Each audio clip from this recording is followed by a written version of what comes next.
আজকে বানিয়েছি রাইস একটু অন্যরকমভাবে, তাই ভাবলাম তোমাদের সঙ্গে একটু শেয়ার করি।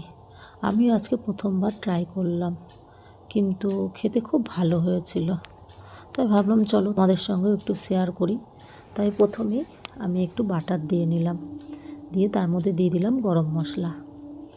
গরম মশলা দেওয়ার পর আমি এর মধ্যে দিয়ে দিলাম একটু ব্রোকলি আর মটরশুঁটি, দিয়ে খুন্তির সাহায্যে একটু ভেজে নেব। এবার এর মধ্যে দিয়ে দেবো একটু পরিমাণে লবণ দিয়ে দেবো, মানে সামান্য একটু লবণ দিলেই হবে, খুব বেশি পরিমাণ লবণ দিতে হবে না। দিয়ে আবারও ভেজে নেব, মানে খুব ভালো, মানে লাল লাল করে ভাজতে হবে না, ব্রোকলি তো খুব ভালো ভাজতে হয় না, তাই আমি অল্প একটু ভেজে নিয়েছি। নেওয়ার পর এইবার এর মধ্যে দিয়ে দিলাম একটু বেশি পরিমাণে জিরেটা একটু বেশি দিতে হবে। দিয়ে জিরেটাকে একটু আমি সাইডে ভাজা ভাজা করে নিলাম, দিয়ে ব্রোকলির সাথে আর মটরশুঁটির সাথে খুব ভালো করে নেড়ে নিয়েছিলাম। নেড়ে নেওয়ার পর আমি আগে থেকেই না রাইসটা রেডি করে রেখে দিয়েছিলাম।